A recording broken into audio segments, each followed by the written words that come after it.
It is 6 o'clock. The March 17th, 2025 session of the City of Eau Claire Plan Commission is called to order. If you plan to speak tonight, please complete a public hearing contact form located on the back table and give it to one of our planners at the front table. I ask that everyone turn your cell phones off or to silent mode. I will call the attendance roll. Commissioner Holzman. Here. Commissioner Zoig. Here. Commissioner Wolfgram. Here. Commissioner Davis. Here. Commissioner Erickson. Here. Commissioner Worthman. Here. And Commissioner Helgeson, the chair, is present. We do have a quorum here tonight with 7 members. I will read our standard introductory statement for how we conduct business at our meetings. During tonight's meeting, Plan Commission members will be participating in person to deliberate and take action on the agenda items before us.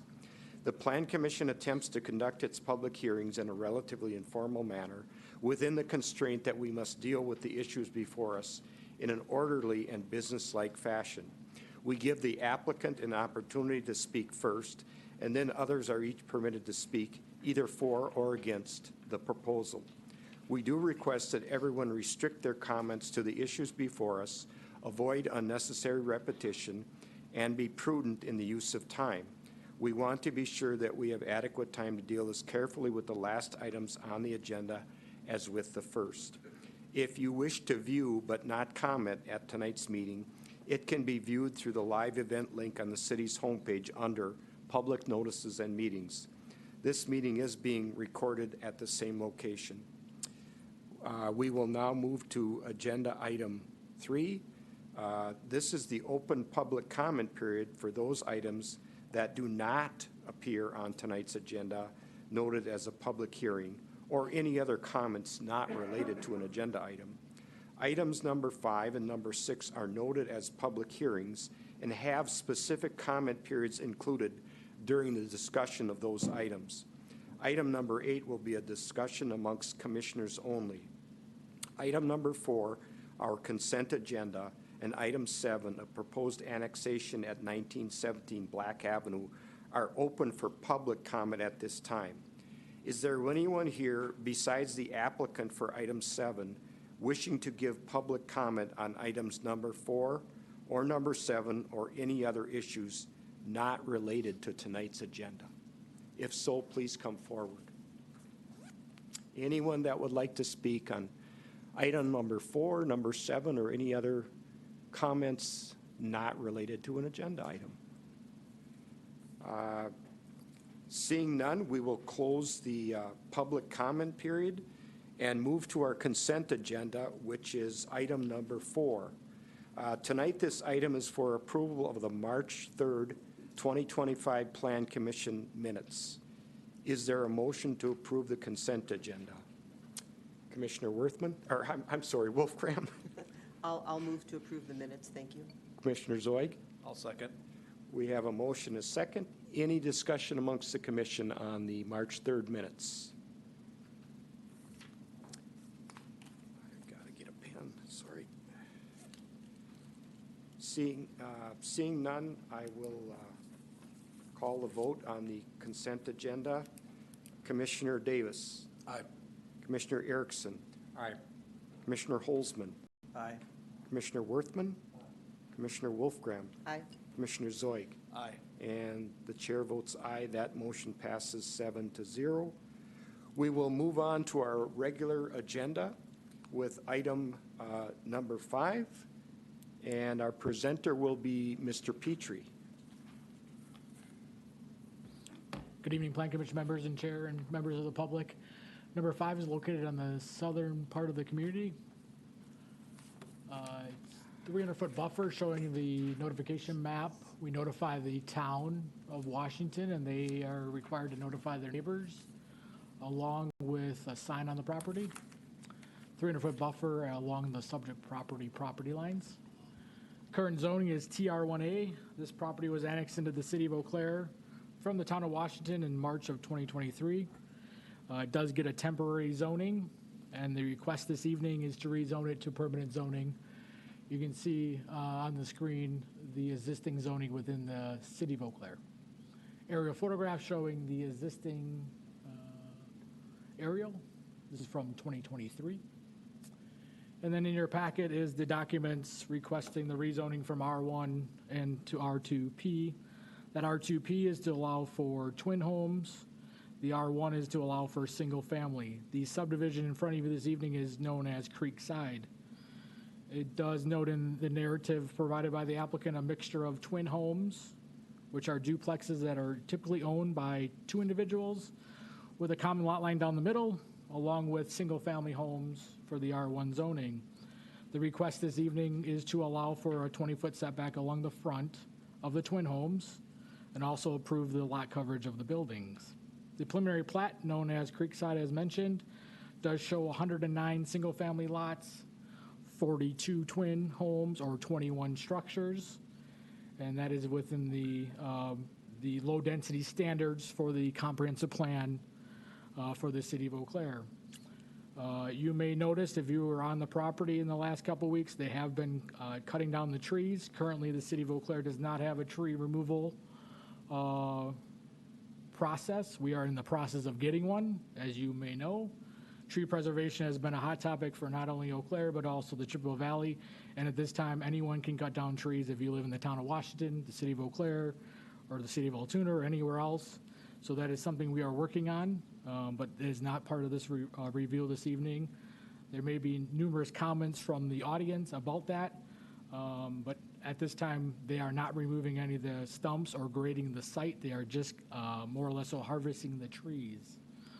Also, the city of Eau Claire is working with the developer on significant improvements, and the city engineer can weigh in on the traffic impact analysis when I'm done with my presentation. It is noted in the one of the conditions that they do move the twin homes along the corner to be to the interior streets. Evergreen Terrace currently is 35 miles an hour. It is a town road with no curb and gutter. Being on the property and walking it, there is some cars on it, as obviously with growth in this area, there will be more cars on it in the future. There is a phasing plan, as you can see in your packet and on the screen. It's built out over numerous years as the market dictates, but along Evergreen Terrace would be the twin homes, and then you transition into the single family. The comprehensive plan does note in there mixture of housing types and unit types. This has two, single family and twin homes. As mentioned before, the twin homes would be owner-occupied duplexes, and then the single family progressing back to the south and southeast. Also in your packet is the preliminary plat showing the existing contour lines, and you can see there's a creek in the middle, and then the single family and the twin home lots. Also in your packet was there some diagrams showing the proposed lots. As you can see on the screen, they are asking for that 20% reduction along Evergreen Terrace, and the R1 and R2 all meet the other requirements. There is numerous conditions that need to be met at a later date. A final plat and developers agreement will be submitted by the applicant at a later date and reviewed by this commission along with the city council. This zoning request would be forwarded to the council at their next meeting, which is March 24th, next Monday. With that, I'd be happy to turn it over to the city engineer to talk about his part, and then we can open it up to any questions. Thank you, Mr. Petrie.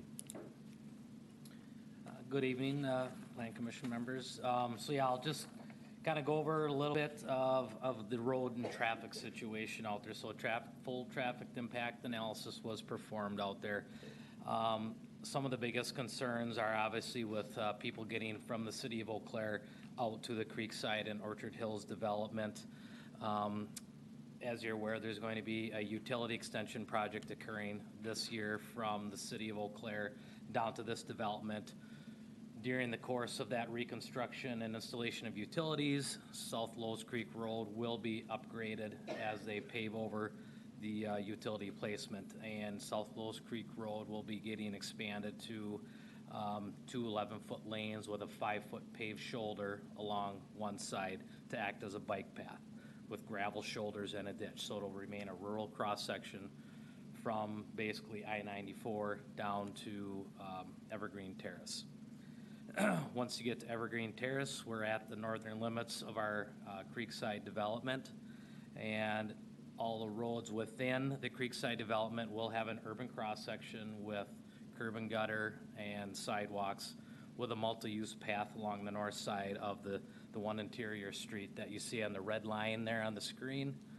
You can see that red line going through the development. That's going to be an 8-foot wide multi-use path. The teal or cayenne colored lines, those are going to be 5-foot concrete sidewalks. Where you see that blue dot up there at the intersection of South Lowe's Creek Road and Evergreen Terrace, that's going to be a future roundabout, not to be constructed right away, but at some point in the future, when it's warranted, that will become a roundabout. As you move west from that roundabout, you're on Evergreen Terrace there. So you'll see we first have the multi-use path going between the roundabout and that currently unnamed road at the moment. And then from that point going west, there's going to be a 5-foot sidewalk separated by a ditch between Evergreen Terrace and the sidewalk. And the cross-section there will remain, again, ditches, 2 10.5-foot lanes with gravel shoulder coming all the way down and around to Mishler Avenue, where that cross-section will remain. Again, there's sidewalk you can see there coming down along Mishler. And once we get down to the Raynetta intersection, we've got the multi-use path back on the west side of the road there. A lot of this was just kind of devised here this morning. We had some last-minute revisions, so hopefully you had a little bit of time to look at this prior to getting together tonight. But I guess I'm just going to kind of leave it right there for now and see if there's any questions in regards to traffic and roads while I'm up here.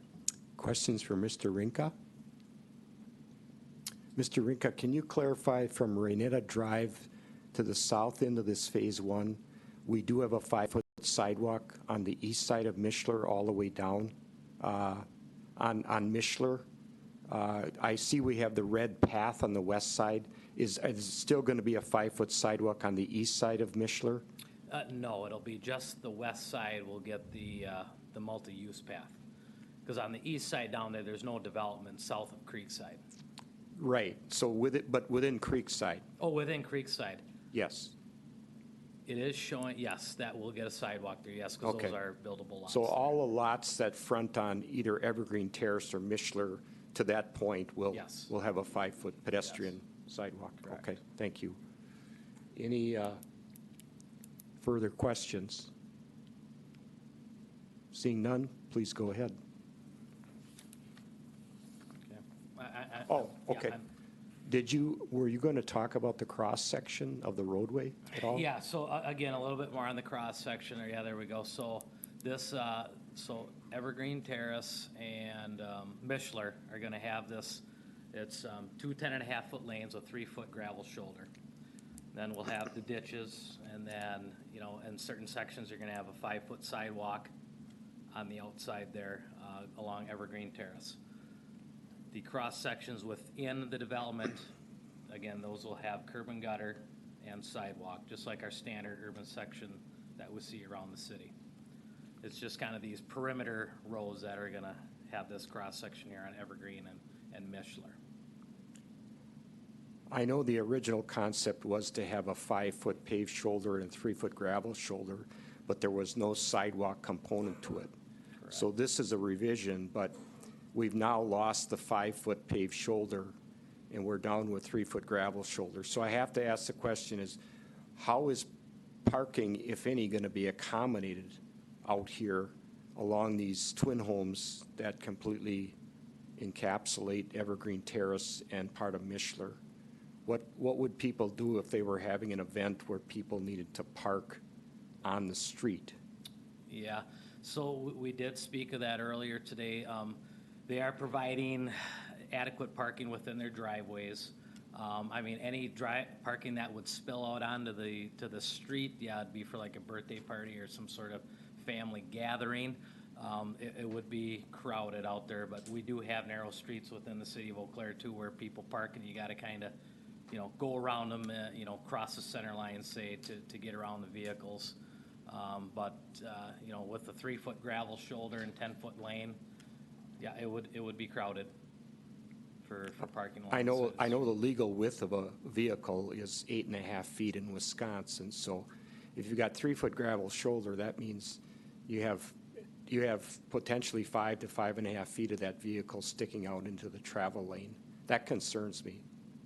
Yeah. So I'm wondering, and I guess maybe I'll ask the applicant what it would take to restore the 5-foot paved shoulder to this cross-section, so parking could be accommodated in addition to the sidewalk that's being provided. Yeah, I'll let the applicant speak to that one. Okay. Yeah. Any further questions regarding the roadway and the paths, the multi-use paths that are shown here? Okay. Yes. Go ahead, Commissioner Worthman. For Planner Petrie, if I could ask you about the, Go ahead. I think one of the things, we've been getting a lot of emails. I don't know if the folks on the commission have also been getting those emails. And one of the things that's concerning, you mentioned the fact that we don't currently have the tree ordinance in place right now. That's coming in the next 3 months. But there seems like a pretty important riparian area that traverses through this section here where there's a creek. And I'm not sure that I understand, is it delineated in terms of what is going to be altered or which trees will be cut down or how that area will be treated in this plan? And I ask that with the knowledge that not only is this an area that probably floods once in a while, but also supports wildlife connectivity over to Lowe's Creek to the park. And so I'm hoping that we can get some clarity on how to delineate that portion of the property. Yeah, excellent question this evening. I would touch base on it and let the applicant speak more to it. The creek there you're talking about is shown here. These are contour lines, 1-foot contours lines on the preliminary plat.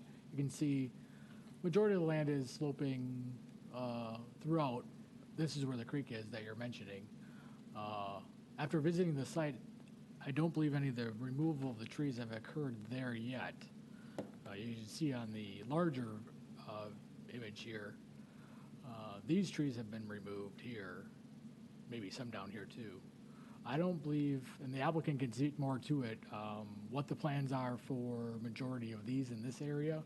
Like as you can see, the creek kind of goes through here and then up there. That's really helpful. And if this commission found it important to preserve the ecology of that area and that creek, would this be the time and place to encourage that to happen?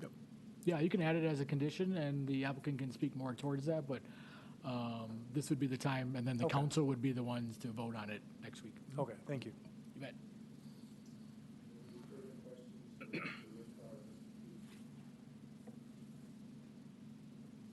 Thank you.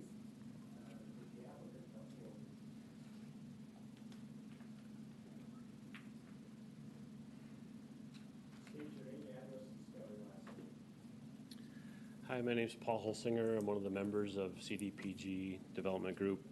I live at 704 Mitchell Avenue in the city of Eau Claire. I'm here, I can answer any questions that you might have about this. Just a few general comments. The engineer and I were fighting about who would be able to come up here first. We are clearing trees. I want to address that right away. We are clearing trees. We've decided in this Creekside development that we are really only clearing trees where we have road right-of-way and an additional, I believe we set it up, Mark, you correct me if I'm wrong, we set it up where we'd clear an additional 20 feet on either side of the road right-of-way, which would be basically not quite the front yard setback to any structure that would go in there. We really would like to keep as many trees as we can possibly keep in this area. We recognize the value of trees. We value trees.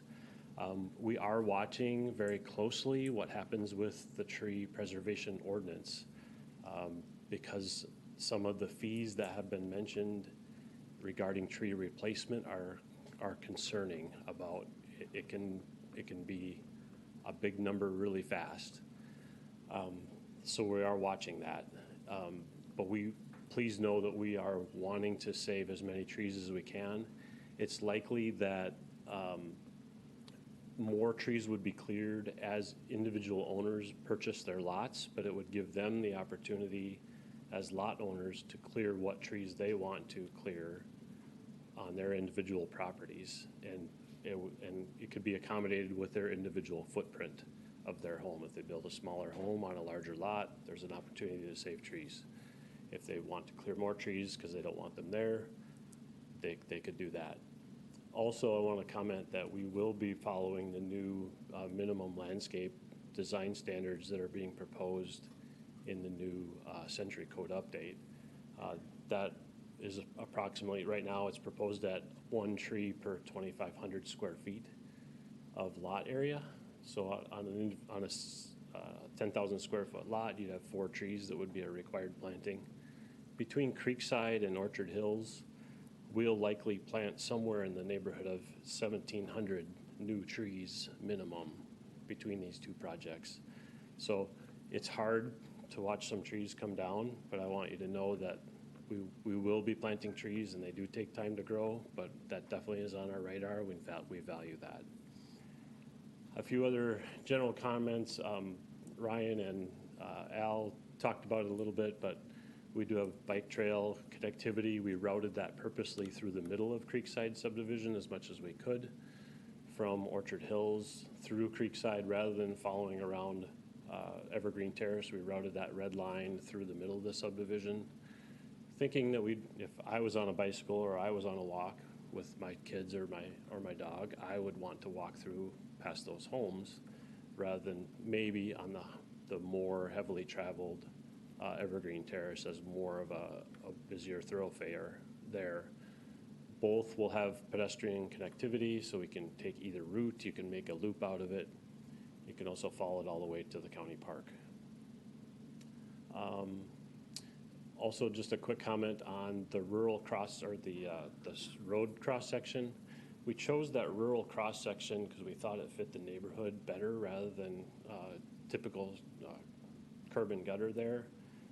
That road cross section was used in River Prairie. If you've been east of bypass 53 back in there, that's the cross section that was used in that development. It has a little more of a rural feel rather than hard curb and gutter. We're not opposed to extending a pavement width or a wider shoulder if we need to do that to accommodate parking. Sometimes on a curb and gutter type, 22-foot wide paved street, there's not room for parking there either. So sometimes when you have a soft shoulder, a gravel shoulder, you can get a tire down into the grass a little bit, maybe get a little further off the road, but we're open to those ideas. But we kind of worked a lot with city engineering. Leah was pretty involved too and helpful. She has a lot of traffic background, and we follow her guidelines on those. But we're definitely open to suggestions and alternatives there. So I'll quit there. I rambled on. I'm happy to answer any questions you might have. Questions for Mr. Holzinger? Commissioner Worthman. Thank you, Chair Helgeson. Mr. Holzinger, just following up on my question before, looking at this map and looking at this creekway, I'm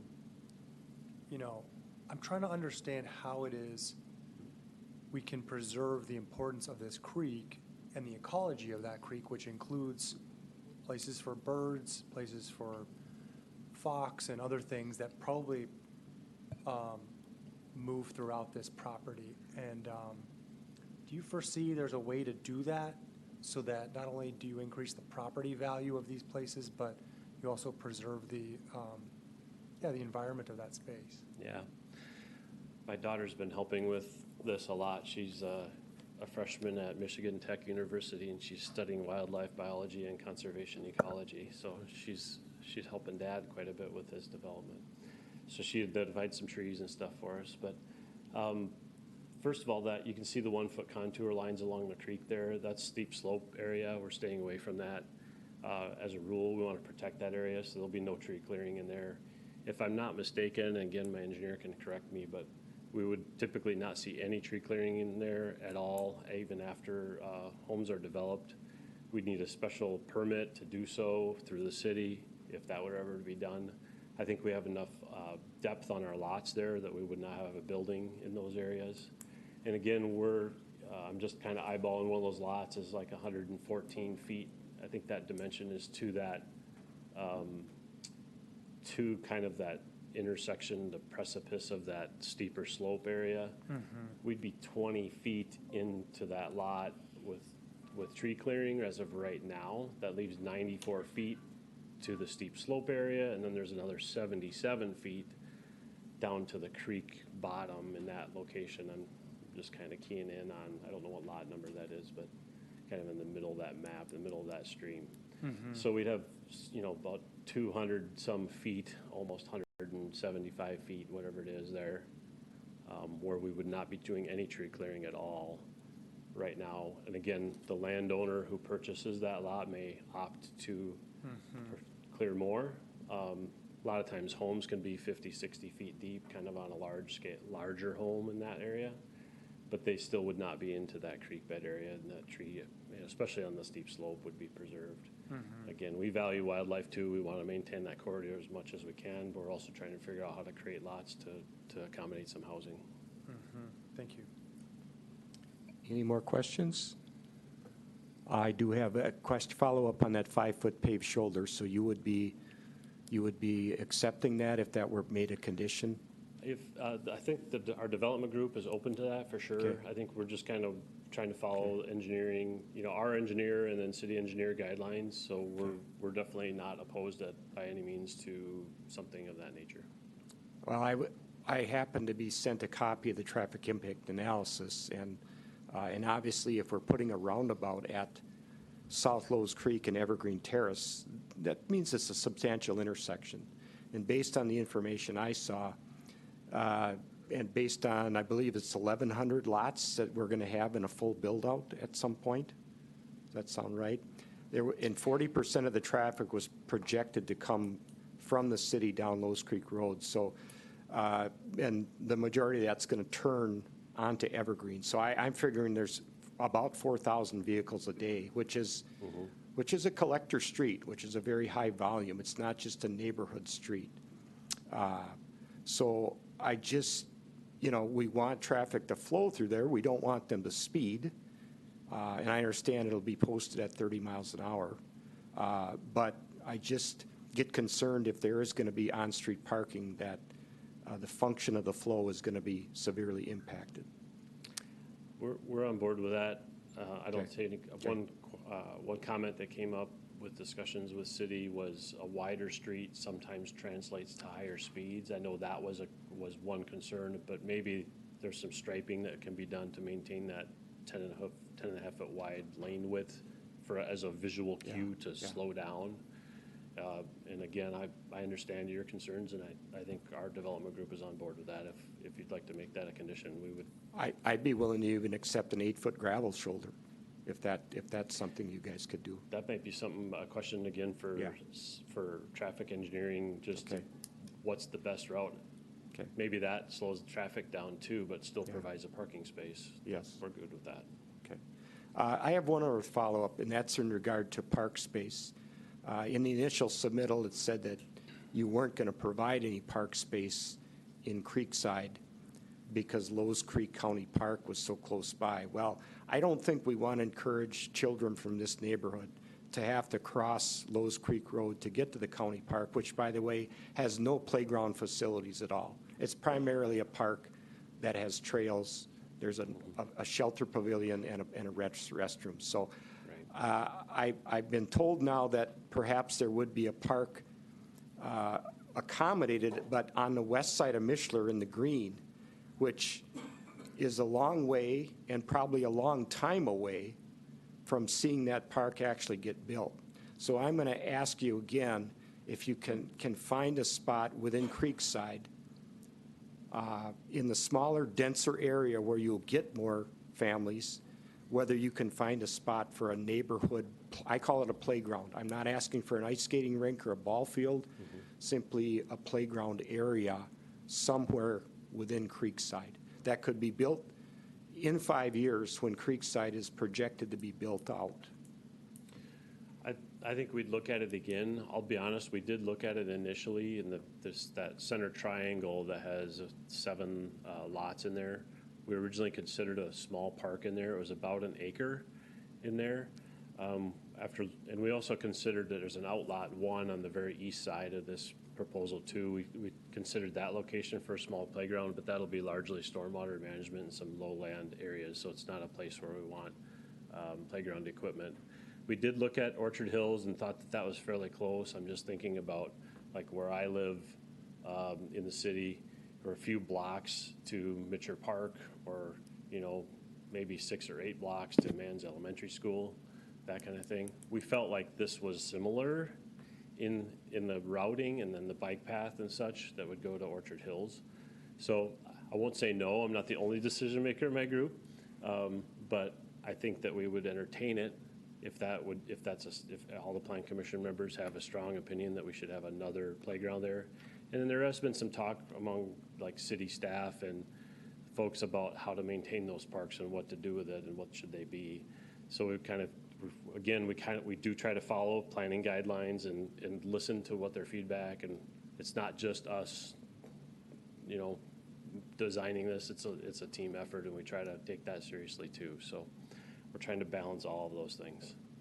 Well, I believe if you still live on Mitchell Road, you're a block and a half from Mitchell Park. Yep, Pretty close. it's very close. And I'm 2 blocks the other side, so pretty close. Okay. I'm just saying is, do we really want kids going from Creekside, having to cross another busy collector, Mishler, to get to the park? So if I get a chance, I'm going to put a condition in this approval for that 8-foot shoulder on Evergreen and a park in Creekside dedicated to that neighborhood. Yeah. Sometimes we feel like as developers, we're just trying to listen and follow the rules, or listening to planning staff, and we do listen to neighbors and comments, and we listen to our engineer, and we're trying to listen to everyone. It's hard to accommodate everybody, but we're open to ideas, and I think we can pivot a little bit if we need to. Any comments from the commission regarding the shoulder and the park? If you want to offer any comments at this time, or you want to wait for a vote? Commissioner Erickson. I do have a question, probably for Mr.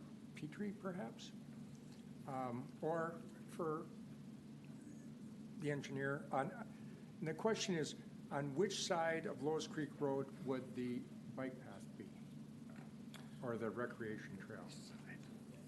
I think on Lowe's Creek Road, I can answer that because I've heard about it. That's fine. Whoever But can answer. They can all correct me. I think it's planned on the east side, the park side of Lowe's Creek Road. Yeah. Any further questions for Mr. Holzinger? Commissioner Zoig? Thank you. I have one comment, is the road being narrowed and then the new design, I feel is a red flag, just because that's a lot of traffic going one road, and we don't have a secondary road really at this point that can support a higher flow of traffic. So having that buffer shoulder width, I think, is gonna help when people do have it, so that we're not avoiding congestion coming into this large development, in all honesty. So I do support the wider shoulder. Commissioner Worthman? Thank you, Chair Helgeson. I'm not entirely sure because Chair Helgeson, this comes back to conversations that we've had about other streets in the city.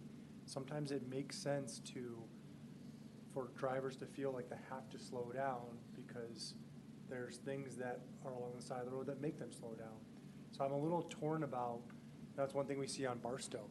It's parked up, it feels close, you don't feel like you could drive fast safely.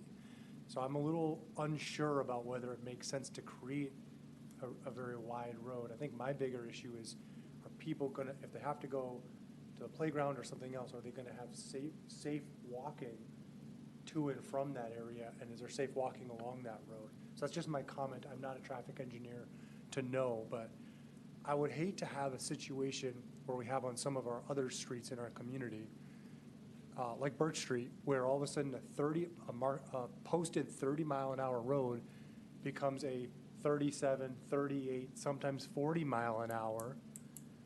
And then you have some cars parked on the side, and you have some kids trying to go to a playground. That can become pretty unsafe pretty quickly. So I'm just not entirely sure. Let me comment on downtown Barstow. Those are dedicated parking lanes. They're not infringing or encroaching into the travel lane, but they would be here with only a 3-foot shoulder. Yeah. And again, with the volume of traffic here, if this were just a neighborhood street, I think all of our neighborhood streets, yeah, you're going to encroach a little bit into the travel lane, but you have maybe 300 vehicles a day versus potentially 3,000 or 4,000 here. So just to put it in perspective. Any further comments or questions for Mr. Holzinger? I mean, if I could ask, Yes. this kind of brings up, does there need to be parking along the side? I mean, is that just what's done, or? Mr. Rinka, you want to just address? So, yeah, there does not need to be parking. We're not encouraging parking. It's just one of those things you probably know at some point it's going to happen, but it's going to be pretty seldom, for a birthday party or something like that. I mean, there's been the talk of, do we post it as no parking or limiting it to 2-hour parking or something like that when somebody were to come around. But we get into too much widening to an 8-foot shoulder. Now we're really changing that cross section. Now you're talking some major earthwork to accommodate that, because right now the cross section out there is only 22-foot wide, 2 11-foot lanes to that ditch and slope. But you go another 8-foot wide, you're hauling a lot of earth in there to widen that road out. So, but no, we don't want to encourage parking, with the widths of the driveways. What are they, Paul, that you guys are going to have inside the? Yeah, and most of those will have a 2-car, garage facing straight forward, so roughly 20-foot wide, enough to accommodate 2 more vehicles in the driveway.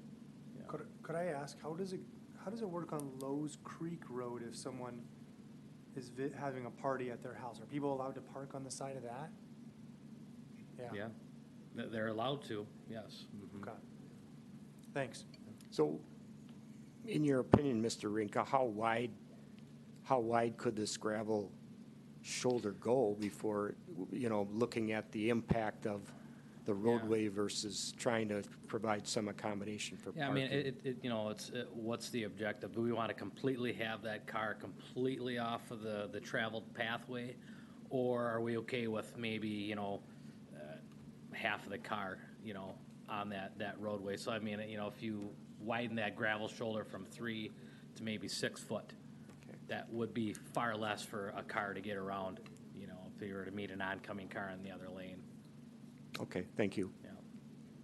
Yeah. Further questions? Mr. Erickson, did you want to give a comment? Thank you. State your name, address, spell your last name. Absolutely. Good evening, Plan Commission members and Mr. Chairman. Mark Erickson with Everyday Survey and Engineering. A lot of great questions, a lot of great things to discuss here. I'm going to back up a little before Mr. Rinka's tenure at the city. This roadway cross-section for Lois Creek and Evergreen Terrace was directed by the city engineering department. We had nothing to do with making it. The previous one and/or this one has been in great harmony and complete understanding where they're coming from in a traffic and road cross-section mannerism. So with that being said, there's a lot of good, healthy thought there, whether it's parking or not. My understanding, there's a lot more things that are related to traffic, directional traffic flow and usage and all that, time will actually tell. It's like any other road in the city. They live and breathe. I mean, we all know 53 used to be 3 lanes. It's down to 2. My grandpa came down it when it was a 1-track dirt road each way. So, I mean, things live and breathe with the needs and the demands of the population. With that being said, I can appreciate widening the shoulder aspect of it, making it a very visible element of not extra roadway, because that's what our traffic engineer, Mr. Daniel Bieberts at TADI, and the city traffic engineer, Deputy Ms. Leah Ness had mentioned too. The wider we go, the more it's going to increase the speeds. There was also some discussion, brief and yet vague, maybe this is a 25-mile-an-hour roadway here. More of a neighborhood type of street and setting. To help calm it, also that lower speed will hopefully encourage people to go the other direction, especially out of Orchard and go southbound to Double I, which that is a main thoroughfare. Moving forward, yes, there is a potential. You did the math, Mr. Chairman, and there's a potential for a respectable number of vehicles going down Evergreen Terrace. There's also other things underlying this topic that I'll bring purview to everybody here is, Mr. Petrie, could you pan up towards Orchard Hills, or down towards Orchard Hills a little bit, sir?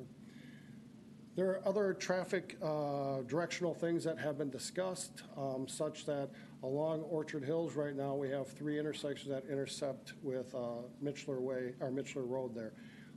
Those, if not one, if not all 3, could have a right out only to encourage traffic from that development when the levels of traffic nearing full build-out do increase, to encourage those traffic exiting the site, Orchard Hills, to continue down to a right turn out to the southbound on the County Trunk II or Deerfield. So those are things that we could always investigate and look at as time warrants and needs. It's going to be a matter of build-out and timing, whether it's 10, 15, or 20 years, that we can rekindle that topic and assist with that. Now, if you could pan up a little bit towards, thank you, Ryan, to Creekside there. So yes, the roundabout, like Mr. Rinka said, it's not today or tomorrow. It's a great traffic calming device. It allows circulation to happen. We see them all over town, neighborhoods and big streets and all that. Also, there's a Sindelar intersection that goes north.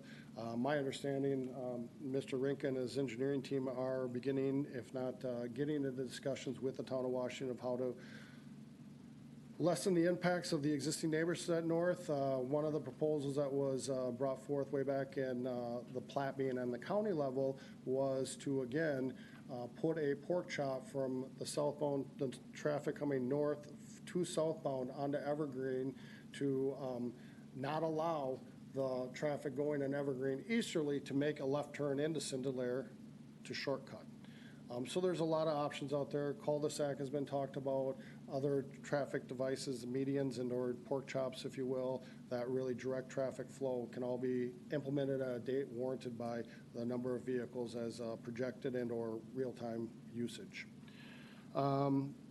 Just a few little things here. With regards to that ravine, Mr. Holzinger spoke of it while Mr. Worthman is we don't plan to do anything in that. It ranges from 40 to 65 feet deep. It has some definite slopes. It creates a great buffer between the rear yards of those one folks on the northwest side to the southeast folks. There you go. And thank you, Mr. Petrie. And so it should be protected. Again, we're going to do our best to eliminate the amount of trees being cleared, more than necessary to create the right-of-ways and the improvements, water and sanitary services to these lots, and let that be up to the end user, the purchaser of the lots. One brief item about the existing trees out there. Those trees are planted. They were planted for harvesting, silviculture in nature, row planted, red pine nature. I personally had red pines on my property, and I did remove them because, one, they're dirty, and two, when they get to about 12 to 18 inches tall and are row planted, they get very weak horizontally and can snap. I've experienced that. So nothing, I think anything, no comments in regards to the conditions of approval. I think they're all understood. I guess I will stand ready for any questions from the commissioners. Questions for Mr. Erickson? Any questions? Seeing none, thank you, Mr. Erickson. Thank you for your time. This item is a public hearing. If you are here to speak to this item, please approach the podium and state your name and address and spell your last name before you begin comment. Please limit your comments to 3 minutes in the interest of time. Good evening, Commissioners. My name is Adam Kuntz. I live at 5522 Mishler Drive. I am just to the north of the proposed development. And the spelling of your last name? KUNZ. Okay, thank you. First of all, I just want to compliment the Commission and the developer, Mr. Holtzinger and Mr. Erickson, for what is obviously a very well thought out development. I am not a NIMBY. I'm not in favor of preventing development. I love Eau Claire. I'm a transplant to Wisconsin. I admire the state of Wisconsin, the people of Wisconsin, the ability to negotiate and to find common ground. And so I admire the ability of us to be able to find ways for us to improve Eau Claire and to expand. So I'm in favor of the idea that we can have growth, conscious growth. There are really only three issues that I wanted to bring up tonight with regard to the proposed development. One is the request in item 8 about relaxation for twin homes. It seems like, Commissioner Helgeson, that part of your concern with regard to traffic is largely due to the density of the twin homes that are on the south of Evergreen Terrace. And it's largely due to the fact that there seems to be a request for relaxation of width and the amount of space for those twin homes. I think some of what could be accomplished, or some of what you're proposing to be accomplished with relaxation for traffic in that area could be done by limiting the amount of twin homes that are on that road. That would reduce the traffic. It would also ensure that the parking question that you flagged, as well as the spatial issues. Another concern that I wanted to bring up is just the environmental impact in general. I understand, and I admire Mr. Holtzinger working with his daughter to find native plants and so forth that can be used. And I hope that we can have a conversation with developers about other ways that we can increase native wildlife and fauna in the area. But there is not a lot of green space in the proposed development. I admire the request for the park, but there is not much in terms of green space aside from the creek itself. It is a wildlife area. Although those are planted trees, there are about 30 head of deer, foxes, and wildlife and so forth. And I think there is a practical way to be able to accomplish this goal, as well as to also be conscious of how we might have an impact on the future, not just for the kids that are playing there now, but down the road. And then my last comment is a little bit beyond this, but part of, I think, the elephant in the room is knowing that Lowe's Creek Road is a very large road, and prior to getting to this development, you have to cross a bridge as well as go over the freeway. And that particular part of being someone who travels that daily is not equipped yet for 4,000 people traveling that on a daily basis. And I think if the city plans to encourage this kind of development, it needs to be thinking about not just these small artery roads, but the main roads that are bringing traffic that direction in the first place. So I see that my comments are complete. I'm happy to. Questions for Mr. Kuntz? Okay, thank you. Thank you, sir.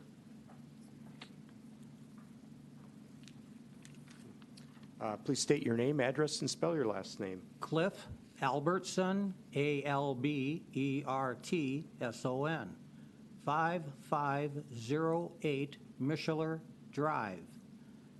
I've been a homeowner at Mishler Drive for over 40 years. I'm very familiar with the roads and the area.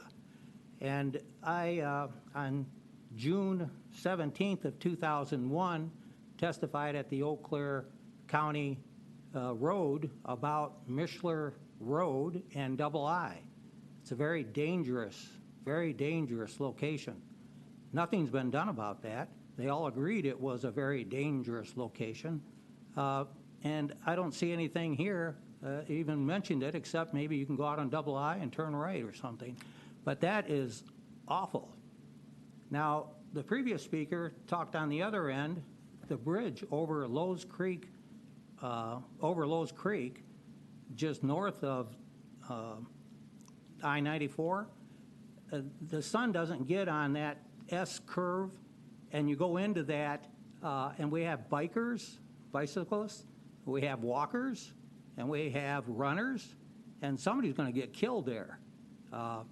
Because you come around and the cars, in fact, I should mention, we call it Lowe's Creek Road here, but out in where we live, we call it Lowe's Creek Speedway, because it's nuts. When you go around that S-curve, you hug the right-hand side when you're going into town, and if there was a walker, a runner, or a biker, they're going to get killed.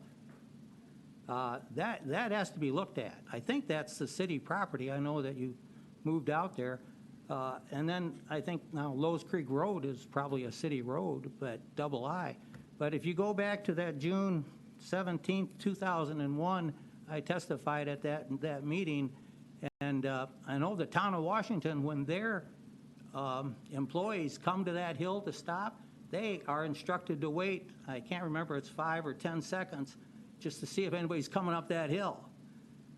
So that is what I would do. And then I had another comment on the rezoning.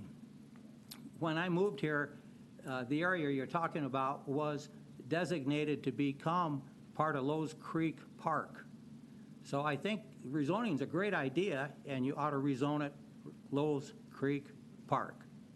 Thank you. Questions for Mr. Albertson? Seeing none, thank you, Mr. Albertson. Anyone else here that would like to comment? Please state your name, address, spell your last name, and please limit to 3 minutes. Cassie Draper, D-R-A-P-E-R, 1617 Bird Lawn. My local neighbors and I believe the proposed rezoning is not consistent with the city's comprehensive plan for the following reasons. Number one, Objective 4 under Land Use and Growth Management lists a goal to reinforce neighborhoods with compatible land uses and a sense of identity. The identity of this area has been rural, consisting of a mix of single-family homes with comfortable lot sizes. There are vacant areas with beautiful forested areas and open fields throughout, greatly matching the landscape of adjacent Lowe's Creek County Park. This proposed subdivision has no place here. It doesn't mirror or respect our current neighborhood's characteristics in any way. The island of a small town that's being created with over 150 homes on 39.6 acres will yield a density calculation of greater than 5,000 people per square mile, which appears to be 3 times the amount of density calculated within the city of Eau Claire. This is outrageous and will be greatly out of place in our rural neighborhoods. I'll say that I did really respect Mr. Coons and his, the meeting in the middle piece and potentially lowering the numbers out there. Number 2, Objective 8 under Land Use states a goal to safeguard and improve environmental features as a means of promoting sustainable urban development, revitalization, and quality of life. Additionally, Objective 4 under Natural Resources Plan states the city desires to protect the key remaining small tracts of wildlife habitat and restore or improve the quality of other locations. And as mentioned previously, this area is habitat to many species of mammals and birds. Just to name a few: deer, turkey, raccoon, skunk, fishers, fox, bald eagles, and pileated woodpeckers. The fact that this area has already been logged leads us to believe Wurzer builders are confident in the rezoning prior to any voting even taking place. I'd also like to ask why the tree preservation we spoke of has only been a proposed ordinance and hasn't been followed through on yet. It seems that at times the city council and/or developers are pretty good at saying some of the right things in attempt to quiet our concerns with seemingly little follow-through, unfortunately. Unfortunately, this adds to our distrust of both the city council and planning members as well as Wurzer builders. Our community is built upon trust and shared values. We just ask that you'd reconsider this impact moving forward. Questions for Ms. Draper? Thank you. Thank you. Anyone else that would like to speak on this item, agenda item number 5?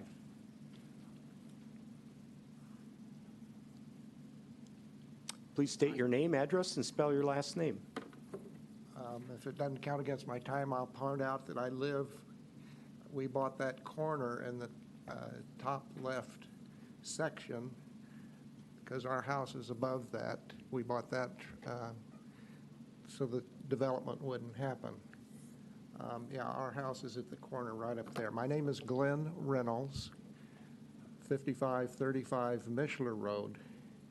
And I'd like to first, real quick, say that we talked about that you said there was a traffic study for this, and they estimated that 40% of the 5,000 people are going to go down Lowe's Creek Road through Evergreen Terrace.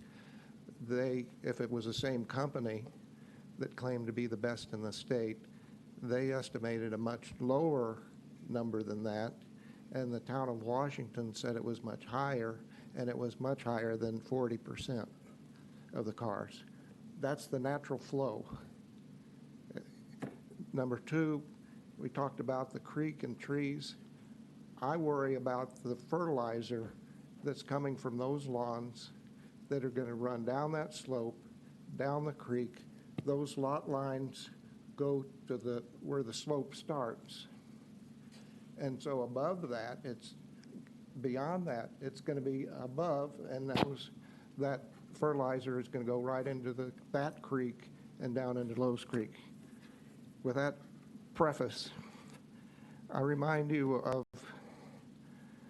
the city's comprehensive plan, Objective 3, Item 5, sensitivity to content and site of building design, which says, design new development to respect surrounding development. That's respect surrounding development. Whether this includes quiet, low-density residential neighborhoods, traditional storefronts, or major institutions such as hospitals, new development should emulate and protect the integrity of existing neighbors. If we could go back to the color map, I would like to show you that those tiny little lots are each going to contain 2 homes, and they're going to be facing from Lowe's Creek Road down to Mishler Road, 8 residences. All of those, it's going to be houses that are just solid houses against that neighborhood, and I don't think you're respecting that union. I hope you agree that squeezing 42 indistinguishable homes into the tiny Evergreen and Mishler lots completely disrespects the comprehensive plan. Number 2, when you look at those twin homes, each is going to have a 40-foot driveway. I'm sorry. It's going to have 2 double driveways in each one of those lots. And you're talking about traffic.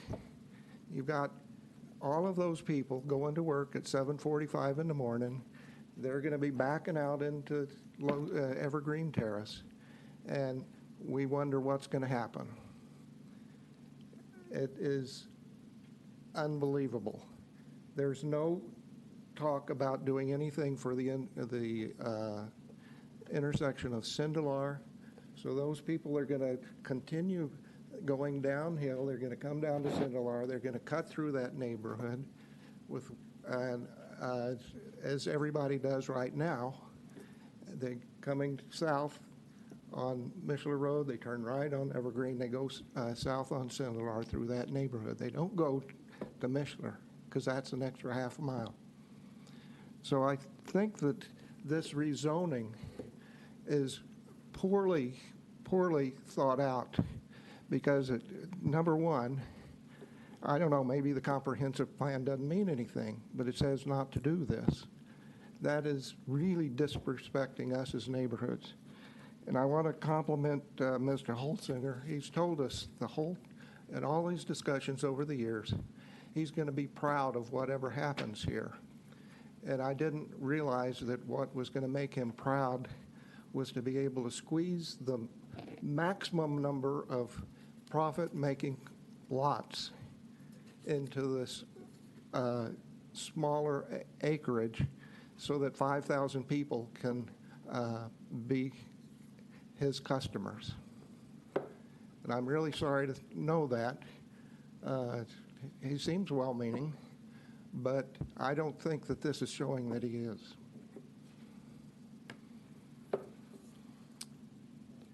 Questions for Mr. Reynolds? Thank you. Thank you. Mr. Petrie, could you just speak to, maybe it's on one of the slides showing the twin homes. I believe the garages are on the inside, and so there will be one wide driveway rather than 2 coming out of the That's twin correct. homes. That's And correct. each of those lots you showed will be a single home. That's correct. There's a lot Side line to down the side. middle. Yeah. Correct, and that's the corner lots. That's why one of the conditions was to move those to the interior lots, so there'd be potentially 3 less for the twin homes and 1 single. But the lot line's down the middle, so there's 1 structure down the middle, and then you share a wall, you share property lines, but you actually own it.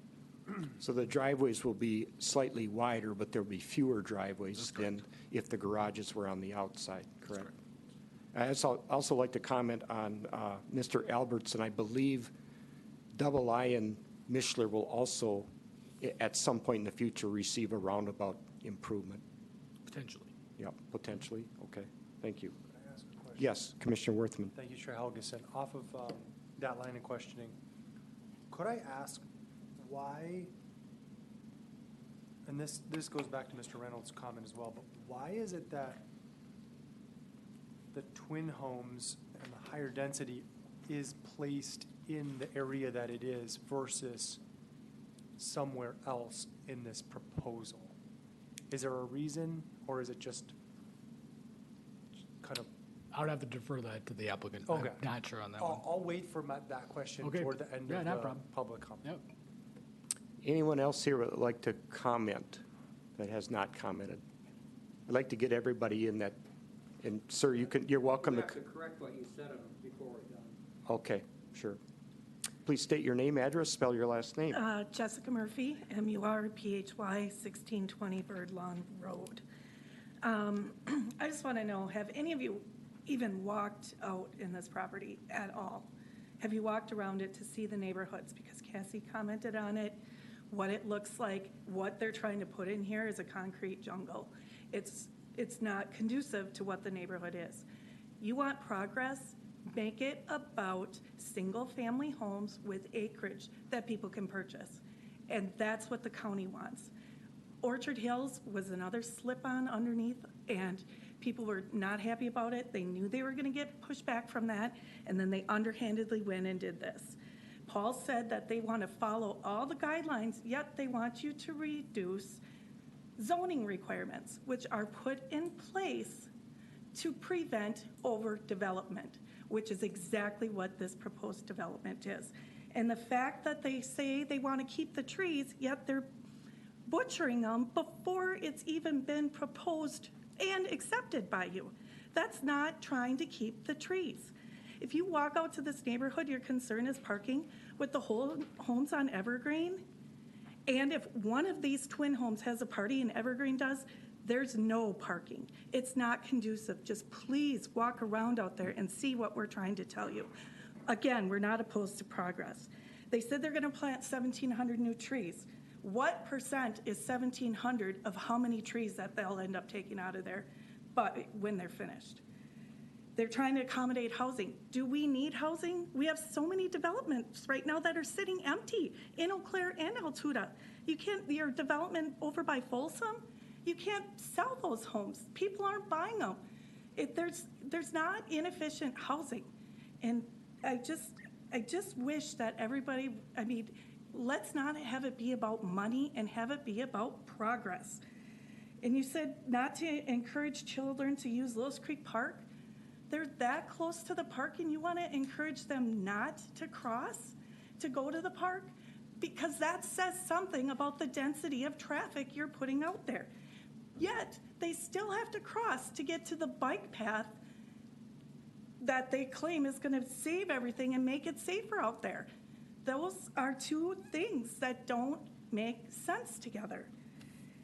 The needs and the demands for the population that they're saying about the traffic, they're not anticipating that properly. Like Mr. Reynolds said, everybody already cuts through there. Of the homes that are out on Double I, they all cut through there right now, and they come down there. Sindelar is a bus stop route. There are over 30 kids in that neighborhood that are there any given morning to get on the bus. That's going to cut right through there. Evergreen, they're going to cut through there. That's all I have to say. Please, thank you. Questions for Ms. Murphy? Yeah, just if I could clarify, Chair Helgeson, you're saying right now that people that come northbound on Mishler end up, instead of going out to Lowe's Creek, they just cut up Sindelar Yes. because it's quicker? Well, because they don't have to go all the way around South Lewis Creek. And even if you drive them down Evergreen, they still have to go around. They don't want to go around the corner. They want to come straight through, and they all do. Sure. Thank you. You're welcome. So, ma'am, what is your opinion of creating a cul-de-sac at Sindelar so through traffic can't get through? Is that a favorable idea? I think creating something there to prevent that from going on Sindelar would solve Sindelar's problem. But you have to go look at Evergreen because you're not going to solve Evergreen's problem. Evergreen is a neighborhood road. The way the communities connect out there, it is a neighborhood road. It's not a road like South Lewis Creek Road, and it's not intended to be. It's a block and a half long, and that's it. It's not intended to be a pass-through road. And I think if you look at that, you would see that, and you would have even more concerns about traffic. Thank you. You're welcome. Thank you. Anyone else that would like to speak? Yes, Mr. Albertson. Mr. Helgeson, I think I heard you say that Double I and Mishler Road had plans for a roundabout? Yes, I believe the traffic impact analysis was proposing that or suggesting. Have you ever seen the grade on that? There's no way you can make a roundabout on that. Well, sometimes when you build roundabouts, you have to regrade. So I don't know what the extent of the regrading Well, would be. would you please, as a group, look into that? Because whoever is telling you that is way off base. That is a very dangerous, and the grade, it's out of code. If you would look at that, please, I would appreciate that. Sure, thank you. Okay, anyone else that would like to speak? If not, we will close the public hearing at this time. Yes, okay, questions for staff or applicant? Commissioner Worthman? Yeah, this is a question about the placement of the density toward the northern section. Can someone explain why that is how it is?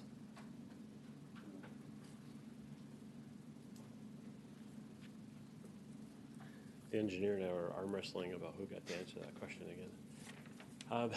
I'll answer it in general terms. Typically, the most valuable lots, we'll start there, are along the creek.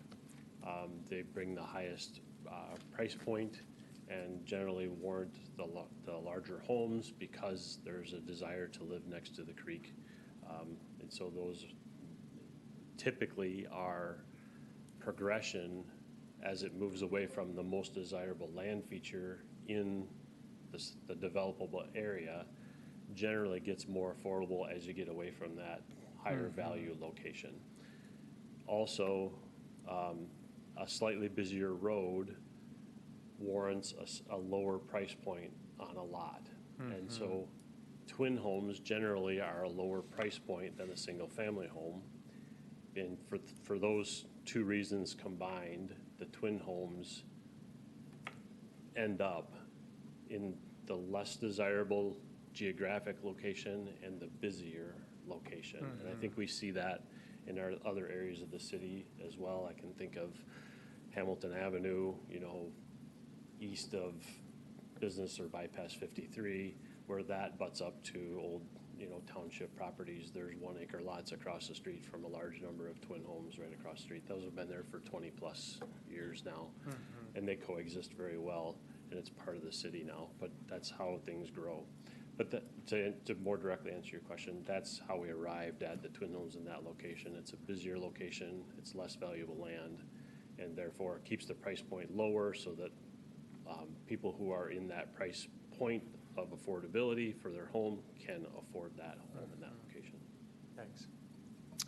Commissioner Wolfgram. Mr. Holzinger, hi. Hi. Did you have a meeting with the neighbors as you did a number of times with Orchard Hills? Was there a meeting? We have not met with the neighbors regarding this specific location for Creekside. We had numerous meetings, of course, over the last almost 5 years now regarding the Orchard Hills proposal. So we felt that we had a really good understanding about what the neighborhood concerns were. We've talked, even when Orchard Hills came up, we talked lot with the neighbors in this location. Again, talking about like shortcuts on Sindelar, and we are open to working with city and town officials about rerouting roads. We know that wildlife is a concern. We know that trees are concerned. I'm open to speaking with someone if they have constructive criticism or would like to voice concerns. They can always reach out to me directly. I am open to that. I'm happy to have a conversation. But we did not have a specific meeting or reach out regarding this particular subdivision because we felt like we had a pretty good grasp on it from our previous meetings. So from my perspective, the concerns are significant. And I know that I could not vote yes unless you had that meeting. I'm just one person out of 7 here. If there was any way that you would be open to having that meeting and then coming back, that would be my recommendation. But like I said, I'm just one voice, but I know that I would not be able to vote yes until you had that meeting. And there's been some openness that I've heard about neighbors being willing to quote unquote possibly meet in the middle on some of this. So I just want to be honest about my perspective, and thank you. Any further questions? Commissioner Zoig? Yeah, I have one question, and it was a big red flag when I saw this. I have some history with township developments, and the R2 requests with that mass amount of how pretty much densifying Evergreen Terrace all the way through concerns me. I mean, it is a township, and to have that feel is not a township anymore. It's a packed subdivision, and it concerns me as my background for emergency services, for the town itself. The artery roads connecting to that just are not there yet. If we had better roads going to this, I wouldn't have a concern. But unfortunately, all the neighbors bought their houses in the township, never knowing that the city was gonna ever come out that far and take over that land. And I don't think it's gonna be welcoming in the community, honestly. Like I said, it's those R2, that line of R2s there. It's an eyesore in a quiet. I know the roads. Well, it's just, that is one thing I don't see for me to accept this zoning. Thanks. I understand that perspective too. And when part of working with city planning is understanding what the city would like to see as density requirements. And so we try to work with them. City of Eau Claire advised us in the past that they would like to see an average density of about 6 dwelling units per acre. In this area, we're at about 2.7 dwelling units per acre. So we're significantly less than what planning recommendations are. We did reduce our lot count. We actually increased lot sizes from our initial looks at this. I don't remember how many we eliminated. I want to say it was somewhere in that 7 to 13 of the individual single-family lots. By making lots larger, we eliminated some. We do have some twin homes in there. Twin homes are an important part of our housing market, and there's a desire to do all single family out there. We felt like we couldn't do that as the developer when we're working with planning. It's not to say that they said absolutely not, you can't do that, but we also don't have any apartment buildings or that kind of thing in this area where we do over in Orchard Hills. So we are trying to be respectful to the neighbors there and reduce the density versus Orchard Hills, and certainly versus planning, City of Eau Claire Planning Department's guidelines. So I definitely understand where you're coming from. As far as the roads are concerned, that's why we do hire traffic impact analysis. We hire an engineer to do that. We're not traffic engineers as developers, but we rely on our engineering teams to do those things. And they do those impact analysis, so they tell us when that road is able to handle the traffic and when it's not able to handle the traffic. And when it's not, then that warrants the road improvement. And so we've, again, follow those guidelines that have been implemented and vetted over many decades. And as the developer, we're paying attention to that. So what those impact analysis say is that those roads are safe to travel on up to a certain number of vehicles per day, and they still are.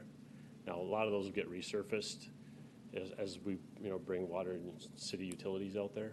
So those roads will be improved, but we're following those guidelines. Further, Commissioner Davis. Real quick, thank you, Mr. Holzinger. So, you kind of brought it up to the plate, so I just want to shine some light on it. So have you had a conversation with the city or delineated any type of roadmap, no pun intended, for as this development builds out and you hit certain milestones, is there a plan in place to address the needs of Evergreen Terrace specifically? Have you guys had those discussions on what are we going to do at the 5-year mark, 10-year mark, or percentage-wise? I might defer back to, I wish Leah Ness was here because her background is traffic engineering and is really good at it. And so my understanding is even at full build out, those roads still meet the design criteria. There's grades of roads, and I don't have that in front of me, and I'm not a traffic engineer, so I don't claim to understand all of the ins and outs of that. But from my understanding is those roads, even at full build out, still handle the capacity of the volume of traffic that will be on those roads after full build out on these 2 subdivisions. In other words, it doesn't require a widening of the road. It doesn't require an additional lane. There are talks about, roundabouts in certain locations that will come into play at those milestones. And I don't know specifically what those milestones are, but I know that they've been talked about and would be implemented at the appropriate time. Commissioner Worthman. Thank you, Chair Helgeson. I want to come back to the conversation that Commissioner Zoik and others have been having about the placement of density, because one of the things I'm thinking about is the development off of 53. I don't know if it's called Prairie Park or it's the one that's south of town. One of the ways they've designed that is they actually have density that is more centralized, and they have a few apartment buildings within there, some twin homes, some single family, toward the perimeter. And I think I remember our discussion about the other part of Orchard Hills having a little bit of a gentler transition from what exists on the north side into the project. And that's why I wonder if, even having a conversation with the neighbors, it might make more sense to have, unlike some other commissioners, I'm not opposed to the density. I just wonder if it creates problems being that dense along Evergreen versus consolidated within the inner part of a development like this, and keeping Evergreen maybe closer to single family or something instead of twin. So I'm throwing that out as a conversation piece, because I know you had talked about it for the other part of Orchard Hills, and I've seen it in action in this Prairie Park. It's not called Prairie Park, whatever it's called, where it even has, apartment buildings, but they're mixed within. Does some of that make any sense in terms of thinking about this design? Yeah, I can understand where you're coming from there. Originally in Orchard Hills, we had multi-unit buildings, like 12-unit buildings on the northern edge, and it was property line touching existing property owners. There was no street separating. So in this case, we do have a street, it's really is across the street. And I think it's much less impactful. I certainly don't want to diminish that it's impactful. We know it's impactful, to the current residents. We know it's a big change. We're aware of that. It is really difficult in a lot of ways. We don't always get an opportunity to acknowledge that, or to say that. So I'll say it right here. We do acknowledge that it's a big change. It's still single-family occupancy. I will say also, we have kind of a unique opportunity right now in that this proposal is in front of the Plan Commission because under the current zoning code, we have to come here for this. Under the proposed Century Code update, this preliminary plat would be administratively approved. The Plan Commission would not see this. All of these would meet the new Century Code guidelines. There would be no public hearing. There would be no public input. This would be a meeting with planning and development staff at the city, and it would be approved by right, by default, by meeting the new code. So it's not to say that we shouldn't be cognizant of our neighbors, but I think it's important to understand how that code is updated and where it's headed, and we're trying to follow a lot of that. We don't, as developers, we don't agree with all of it, of course. We agree with some of it, and there's a lot of good changes in there. But I think that's an important thing to weigh also. Like, where are we headed with our new comprehensive plan update and our new zoning code? So this is a zoning and a plat, right, together. So presumably the zoning piece would still be here in front of us. The rezoning would be, and then under new zoning, single family and twin home and 4-unit buildings on a collector road would all be the same zoning type. So we could have some 4 units on that main road under the new zoning code in that same zoning. More questions for Mr. Holzinger? Seeing none, thank you, Mr. Holzinger. Thank you. So, Mr. Rinka. Yeah, I'll just speak to Commissioner Davis's question before about the future milestones of road build-out. So there's no specific 5, 10, 15-year plan. So the traffic impact analysis went out to a 10-year traffic study. I believe that's because when they anticipate having most of the homes built is in about 10 years. So the current conditions out there now, the level of service is an A. And then with the 10-year projections, all the level of services on all the roads out there, Evergreen and Mishler, is still going to remain at an A level of service. So with this current cross-section that's been proposed, with the 10.5-foot lanes, this 3, maybe we're going to go a little wider on the shoulder with the sidewalk on the other side of the ditch. That would get constructed with this utility extension this year, and that is anticipated to be sufficient for, well beyond 10 years, because there's only a 0.34 rating for it, so that leaves a lot of room for growth beyond the 10 years.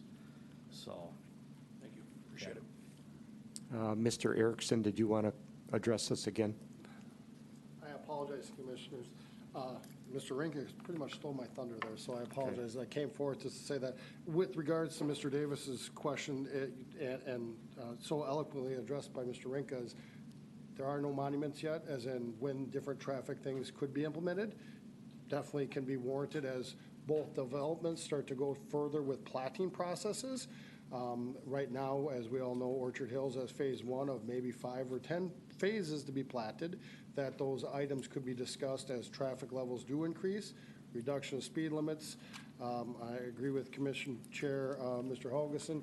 There is not only the thought of a roundabout, we are actually on, I say we loosely, on Orchard Hills plats. We are preserving land, the only land that can be utilized on will be the very southeast corner of Orchard Hills plats for a roundabout. Yes, grading activities would have to occur, some extensive, to be honest with you, but we are allowing that probability of it to happen to be available for anybody that wants to do it. So I really appreciate your time. I'm sorry I came back up. Thank you. Thank you. I think we've asked all the questions, so the chair would entertain a motion or the desires here of the commission.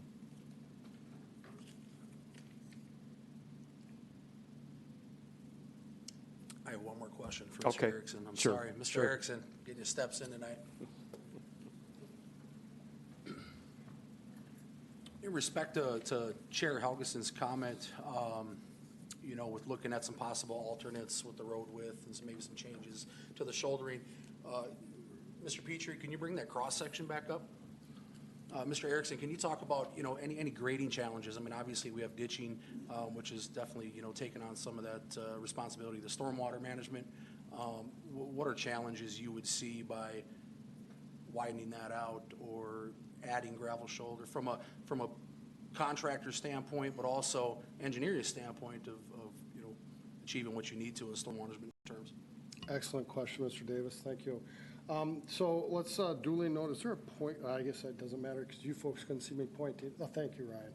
So could you go to the right a little bit, Ryan, to the right-of-way line, left a little bit, sir? So as we have it right now, folks, to install a 3-foot gravel shoulder, the 10.5-foot drive lane, and go to a 3-to-1 ditch slope that is at a depth respectable enough to get driveway and/or intersection culverts underneath them, our return slope comes up to just about the exact property line. But then where we're proposing the sidewalk, that is actually on Creekside's land. Regards to your comment about roadway grading, increasing the width of the road course and enlarging the gravel is inherently going to increase road costs slightly, not as much as asphalting them, but either an extension of an additional amount of shouldering or something else on one side of it per se for parking or other elements would shift that ditch line where it is currently today and move it, in this case, let's call it Evergreen, south a little bit. So those are things of consideration, also part of developing as well. I don't think it would be a radical amount of earth being moved or shuffled. The base course would have to be replaced inherently underneath the road while trenching through with utilities and stuff like that. So to get a good stable base will be installed all fresh and new. So did that get to your point, sir? Yeah, for the most part. I just, the thought or the comment was brought up as far as widening those shoulders out to provide adequate parking, maybe give some more real estate to the traffic. My question is, do you have enough to get done what you need to get done from the stormwater management aspect with your ditching to make changes? Say we sat here and said, we want to see an extra foot on either side of the road for shouldering or whatnot. Can that be accomplished with your cross-section design? Yes, and I appreciate the follow-up so I could clarify. So if we look at the township side of Evergreen, let's specifically look at Evergreen being the north side of the road there, and we hold the center line and create the ditch, we are limited to a total of 33 feet. So the element of how do we get enough space if we keep continually pushing that road deck or shoulder edge to the north in that case, do we get a really shallow ditch because we want to maintain a reasonable 3-to-1 slope entry and exiting, that it becomes a challenge getting culverts under existing driveways or what have you there. Likewise, on the other side of the road, if we look to expand that 3-foot gravel shoulder to now 5 feet, we would be essentially pushing that ditch line 5 feet more farther from the center line of where it is today. The top of the slope would now be 5 feet beyond the right-of-way line, and then the sidewalk would be piggyback to that too. So, so the 1s and 2 feet are probably not as concerning as the 3s and the 5-foot expansions of that road deck, sir, if that helps better answer your question. Absolutely. Thank you. Thank you. So my comment was, let me clarify it being widening the gravel shoulder only on the south side of Evergreen where the development would take place. No additions to the north side for the parking that I was desiring to accommodate. And as you come around Evergreen, the same thing on the east side of Mishler. So it would be a 3-foot widening only on the east side of Mishler, south side of Evergreen. Correct, sir. I understand. I was doing both for references, but you're 100% right. So today we show a 3-foot shoulder. If we want a 5-foot shoulder, or maybe we want an 8-foot shoulder, whatever we do pushes that south side ditch line further south from where it is today, i.e. more material to be brought in, build the road deck, more base course of building the shoulder and the road deck, and then we essentially propagate the catch slope and or the future sidewalk on the Creekside, south side of that road, further into the lots. It can be done with the development team, and I think their cordialness of working with the city. We wouldn't be dedicated anymore right away. We would be doing it through an easement. That way, one, it's forever taxable. It's not more right away to maintain. It doesn't diminish the building setbacks and or the lot areas on those lots on the south side. So, Thank you. Thank you. Commissioner Zoig. I do have one question for the applicants.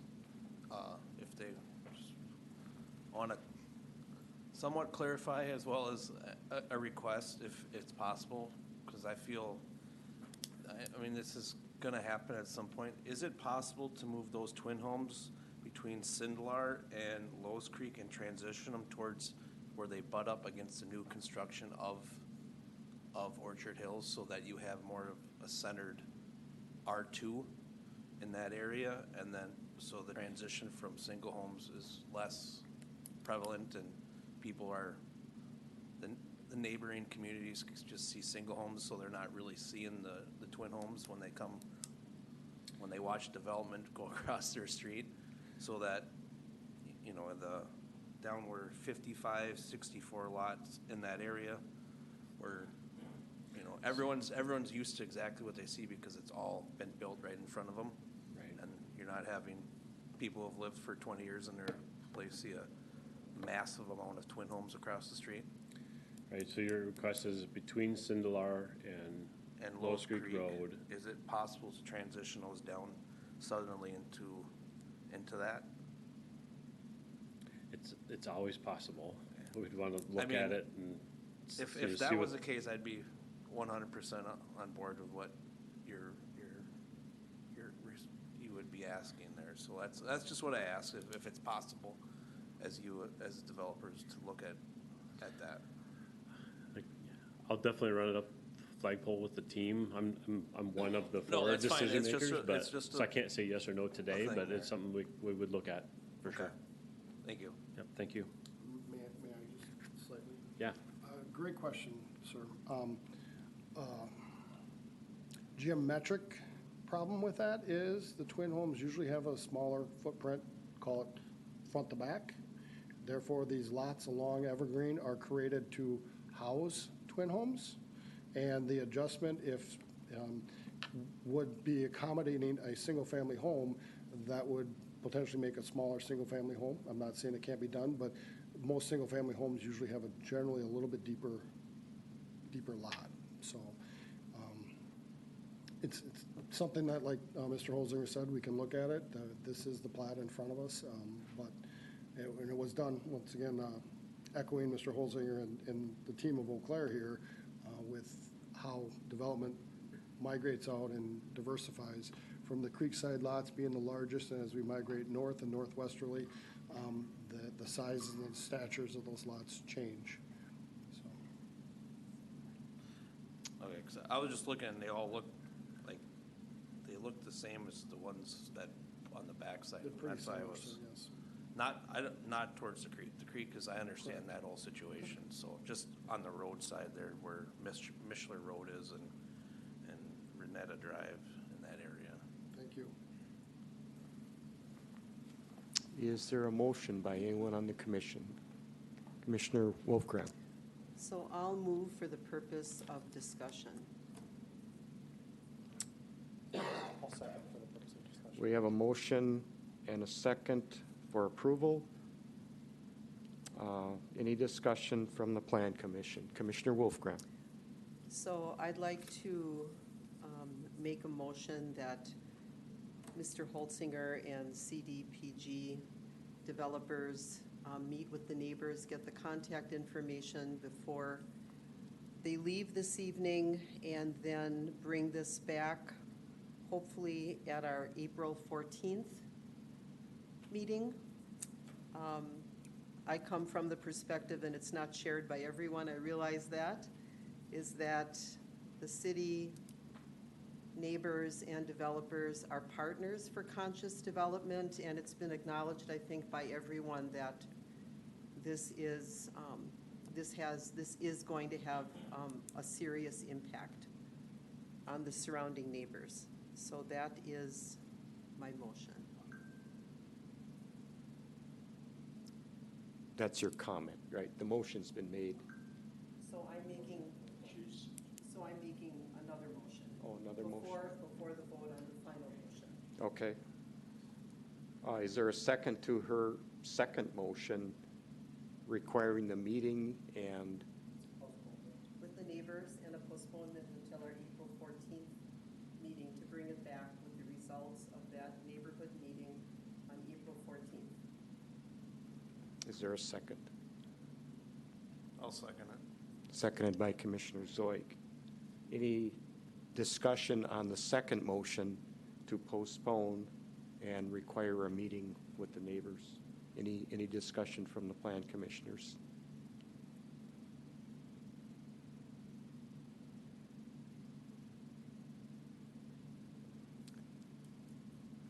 I will make a comment on that. I think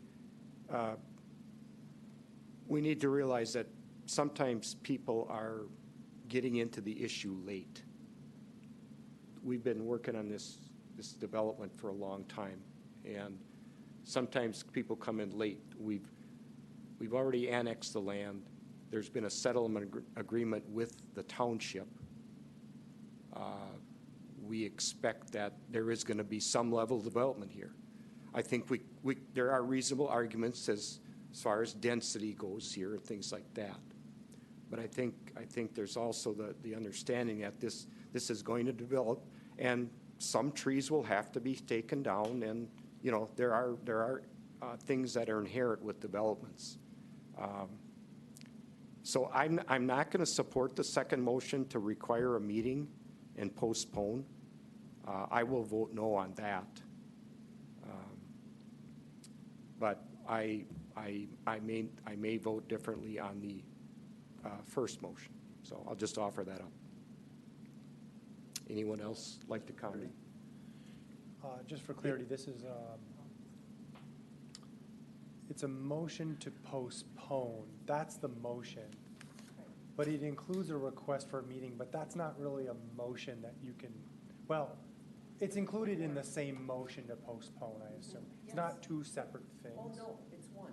It's one motion to postpone. Absolutely, yes. Okay. Because that's the purpose of the postponement. I just wanted to double check. Oh, absolutely, yes. Any other comments on the motion to postpone? Otherwise, I will call the vote on the postponement. Commissioner Davis? No. Commissioner Erickson? No. Commissioner Holzman?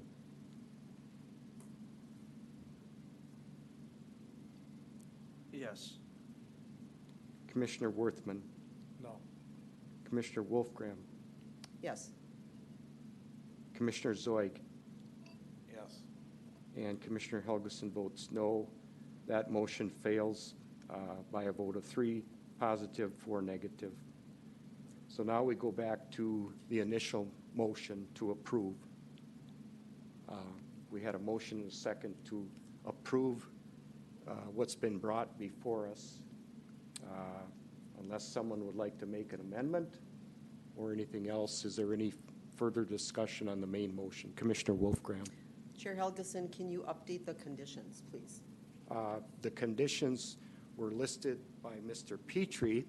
I would like to add conditions if I need an amendment to do that, or I would like to make an amendment to to make the south side shoulder of Evergreen and the east side shoulder of Mishler a 6-foot gravel shoulder as a minimum.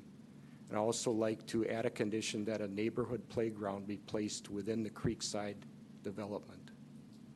Second. Seconded by Commissioner Worthman.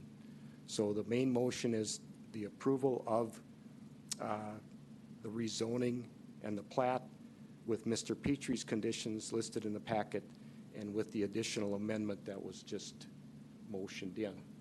So any discussion on that? Commissioner Worthman? I have a different condition I would like to request. Okay. This goes back to a comment that we heard and something that I think is important, which is that to me it makes sense to actually have a buffer area even alongside that stream. It's an important area. What I don't want to see is I don't want to necessarily see tree clearing all the way up to the edge of that creek. I think it makes sense for there to be a buffer, especially given runoff issues, the way that chemicals are often applied to lawns. If we care about Lowe's Creek and we care about our public land and wildlife, then it would make sense to have an additional buffer from the top of the bank.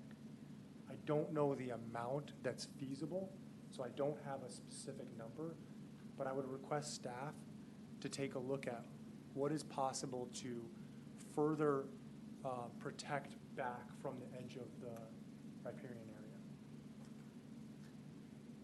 Okay, so you're offering that as an amendment, a buffer? Is there a second motion on that piece of the amendment to have a buffer? As the way I understand it is you're saying between the top of the creek and the lots, you want a buffer area. I'll second that. Second. Okay. Could I just, the public comment period is closed, but could I have either the applicant or engineering talk about what is the proposed buffer right now, if any? Yeah, so, and Mark, maybe you know this, the DNR does have already predetermined buffers from any sort of a navigable waterway. I just don't recall what that distance is. Do you know what that is, Mark? But there is a buffer from, it doesn't matter if it's a creek, a river, a lake. There is a certain setback to waterways. Correct. Thank you. 75 feet from ordinary high water mark, but this is an intermittent stream, so it doesn't produce an ordinary high water mark. So that's something along the lines with Mr. Worthman has suggested is probably accommodable. There is our sensitive areas map, and that encompasses most of those slopes in that area. So that's our environmentally sensitive corridor that we can put something on the face of the plat to better protect it to that extent. What would you estimate the width of the buffer here? Oh, sir, it varies. It follows essentially the mean line of the top of slope. So it's achieving what Mr. Worthman is stating. But it varies drastically. I mean, Ryan, can you look?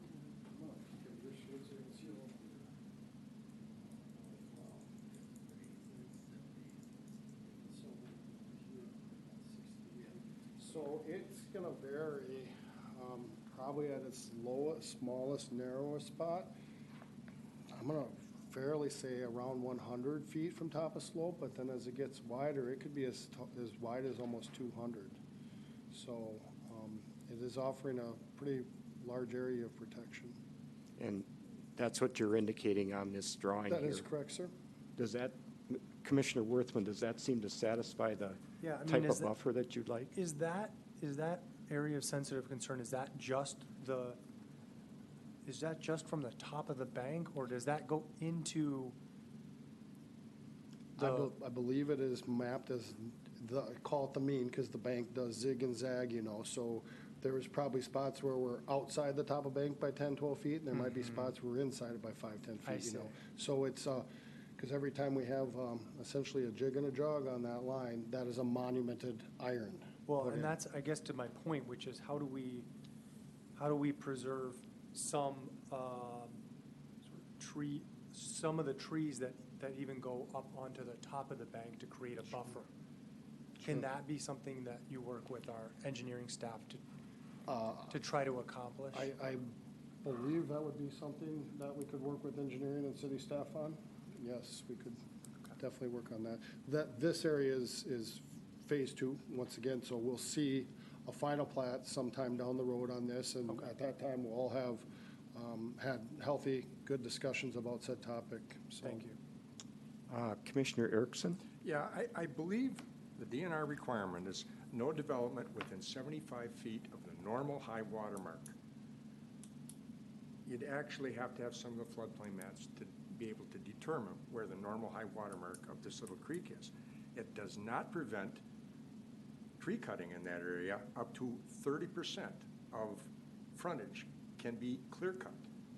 It does not restrict clear cutting of up to 30% on any particular property. Commissioner Davis? Mr. Erickson, can you comment on what's the percentage of slopes in that ravine, creek? What are we talking?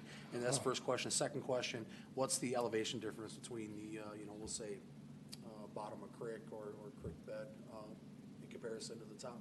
Yeah, great questions from both you gentlemen. With regards to something that on the south edge here where the property line meets of Clear Creek and the adjacent property, we're in that 40-foot of vertical separation from plateau building pad sites down to the ravine essentially, because it is an intermittent stream. It's not a body of water.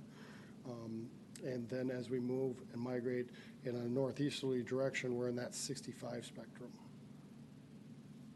Can you comment to the other members on the commission, what are the rules in regards to, disturbing slopes? And, I mean, yeah, you can clear trees, but you can't grub, correct, in this type of slope?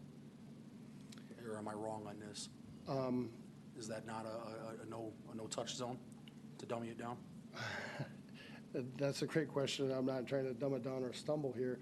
Where we see the rules you're applying and Mr. Erickson's applying is on bodies of water, lakes and streams that have an ordinary high water mark, and that is measured from there, and then that corridor is up to 30% of every 100 feet. So this is a unique situation where it's an intermittent stream, give or take X amount of months a year, there's probably not a drop in it, and then other times in seasonal melts and or high rainfall events, there may periodically be flow in it. Commissioner Worthman, is your motion, are you looking for a specific number, or you just want to have staff and the applicant work together, but give them some level of guidance? Well, I think what Tim was getting at is steep slopes. So as part of our SSA, our sanitary sewer extension, per the Wisconsin Regional Planning Commission, we can't disturb any slopes greater than 20%. And I would assume we've got, They're in excess of 20%. yeah, they're sold. I mean, right, automatically, those can't be touched. What I'm interested in is that it doesn't get clear cut right up to the edge of the slope. Yeah, I mean, depending on how far up these 20% slopes go where they can't touch them anyway, we might be getting way up to where, right into their buildable site. Yeah, I guess that's something we can definitely evaluate and work through that. Okay, process. thank you. Absolutely. Mr. Holzinger, is that correct?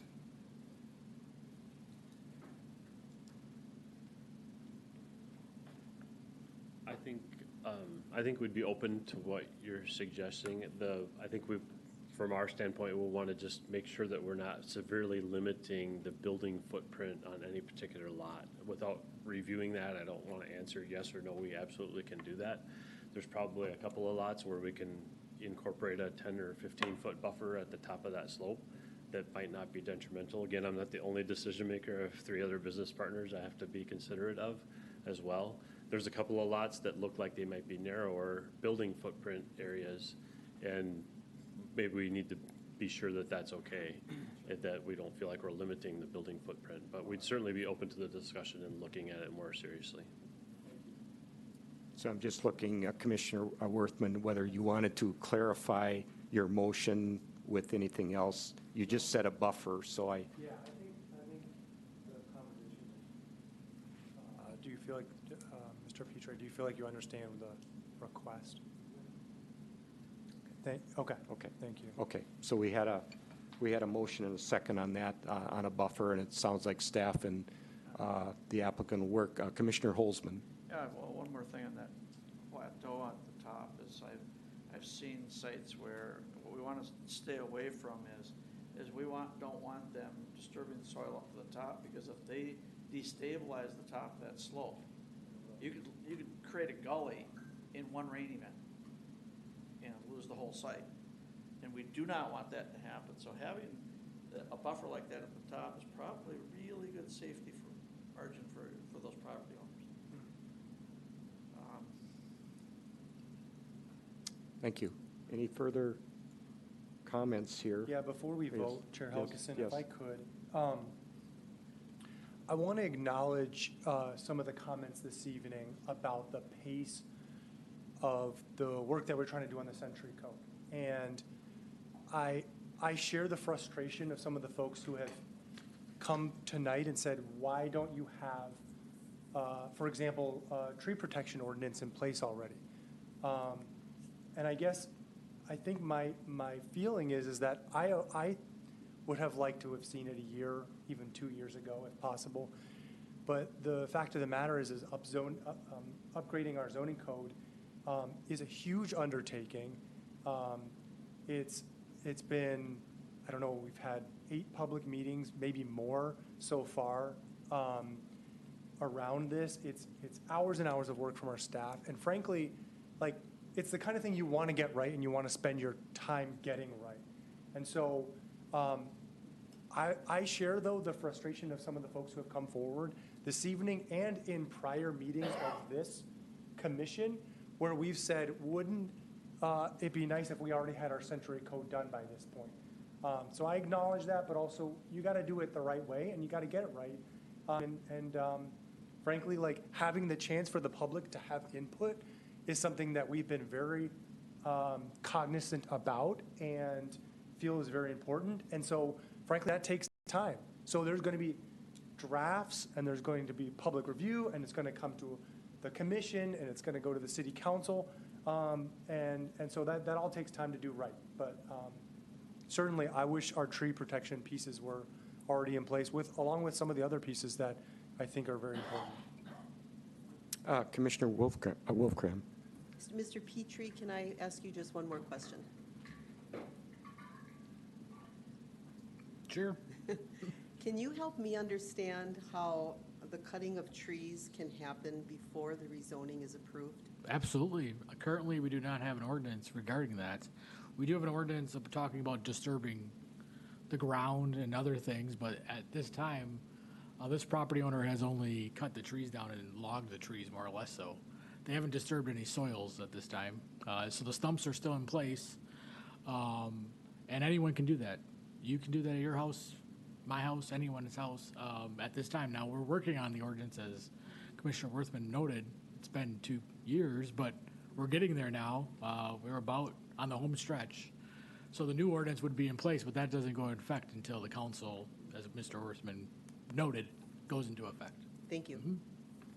Commissioner Erickson. Yes, and I'd just like to reiterate, it's really imperative that we integrate any tree removal ordinance with the zoning code. If the two don't work together, they don't work.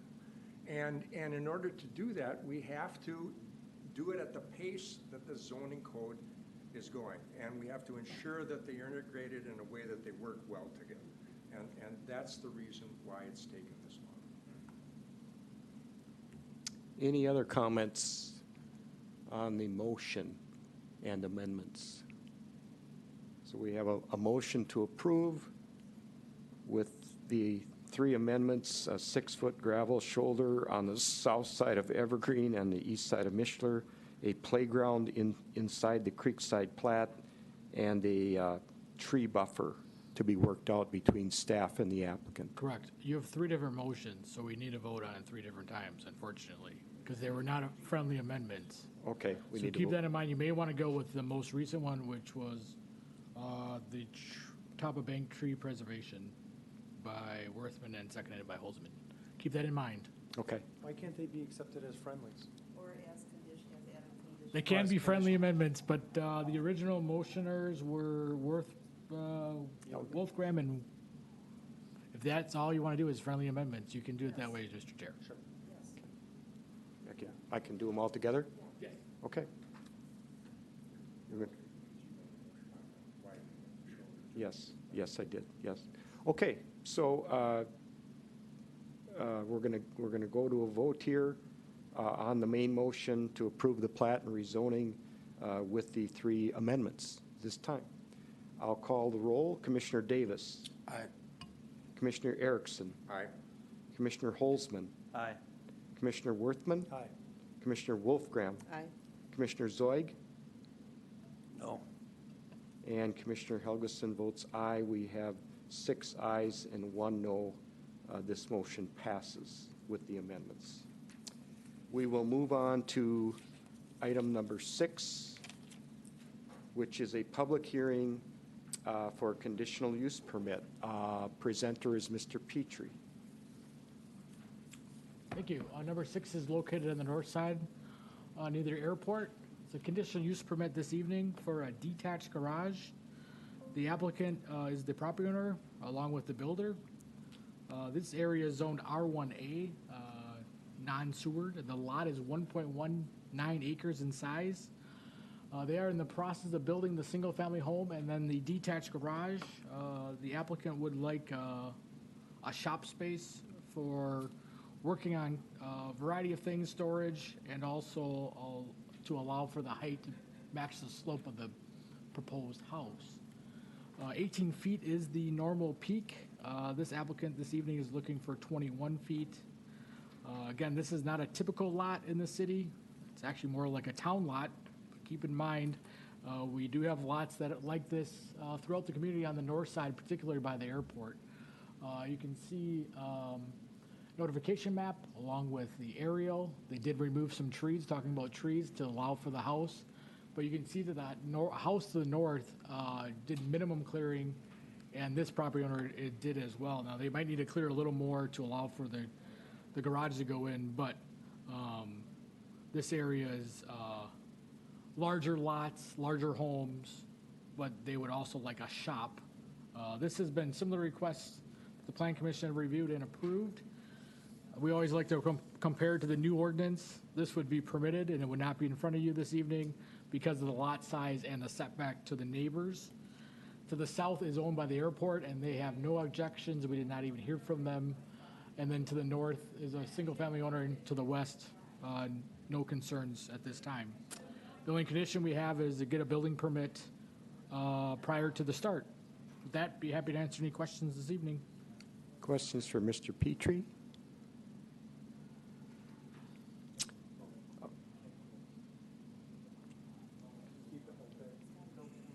Yeah, it's open still. I won't come close. I couldn't hear nothing, sorry. Seeing no questions, thank you, Mr. Petrie. Thank you. Is the applicant here tonight? Yes, sir. Please come forward. State your name, address, and spell your last name. Sir, my name is Eric Keitlinger, Kitelinger, and I would be the homeowner there. Did you have anything to add to what Mr. Petrie said? No, he's pretty much spot on. We want to build an outbuilding. We're building a house that has no basement, so that's the reason to build the outbuilding and to have storage for the things that we have over the years. The property owner on that'd be west side is my son and daughter-in-law, and then yes, back there. Yeah, and again, we're trying to clear minimal amount of trees so we could have a buffer from the airport and the sound and the noise there. So, Questions for Mr. Keitlinger? Seeing none, thank you, Mr. Keitlinger. thank you. I was going to say, if I wanted to see, I did bring some pictures, pictures of it. But. Do we, Mr. Petrie brought up some photos here. Okay. These are just bigger. I didn't Okay. know if that would. Thank you. This item is a public hearing. If you're here to speak to this item, please approach the podium, state your name and address, and spell your last name before you begin your comment. Please limit your comments to 3 minutes. Anybody that would like to speak from the public on this item? It appears no, so I will close the public hearing portion of this item, and I'll entertain a motion from the commission. I'll motion. Motion for approval by Commissioner Worthman, seconded by Commissioner Holzman. Any further discussion on the condition here noted by Mr. Petrie is obtain a building permit prior to construction of the garage? So this is for the conditional use permit. Any discussion before we go to a vote? Seeing no questions, I will call the vote. Commissioner Davis? Aye. Commissioner Erickson? Aye. Commissioner Holzman? Aye. Commissioner Worthman? Aye. Commissioner Wolfgram? Aye. Commissioner Zoig? Aye. And Commissioner Helgeson votes aye. That motion is approved, 7 affirmative, 0 negative. We will move on to agenda item 7. Notes here. This item is a public discussion, and the public comment period for this item was open during our open public comment period in agenda item 3 and is now expired. This is now a discussion amongst the commissioners. Our presenter is Mr. Petrie. Thank you. An annexation on the northeast side of the community. It's one of the last parcels near Princeton Valley Golf Course area. They're looking to annex it and put in surrounding multifamily. You can see it's surrounded by 53 to the south and then the city on all sides. It's in the town of Seymour, pardon me, and it's within the sewer service area, and there's utilities already stubbed in on Black Avenue. It's approximately 3.4 acres in size, and it's consistent with the comp plan for future growth area for the city. With that, this would forward to council next week for their approval. Be happy to answer any questions this evening. Questions on the annexation for Mr. Petrie? Oh, I can stand in for the applicant as well. They're Okay. on spring break. Okay. All right. Any questions for Mr. Petrie or the applicant? Seeing none, Thank you. I would entertain a motion. Commissioner Zoig. I'll make a motion for the annexation. Okay. Is there a second? I'll make a second on that. Motion's been made and seconded for approval for the annexation. Any further discussion? Seeing none, I'll call the roll. Commissioner Davis. Abstain. Commissioner Erickson. Aye. Commissioner Holzman. Aye. Commissioner Worthman. Commissioner Wolfgram. Aye. Commissioner Zoig. Aye. And Commissioner Helgeson votes aye.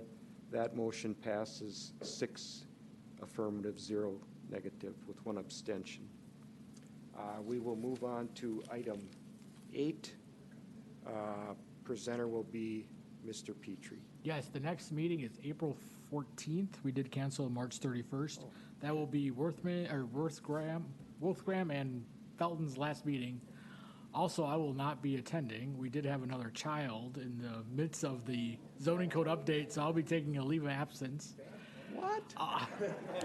It's been taking too long. I try to plan ahead, but my wife and I welcomed a daughter.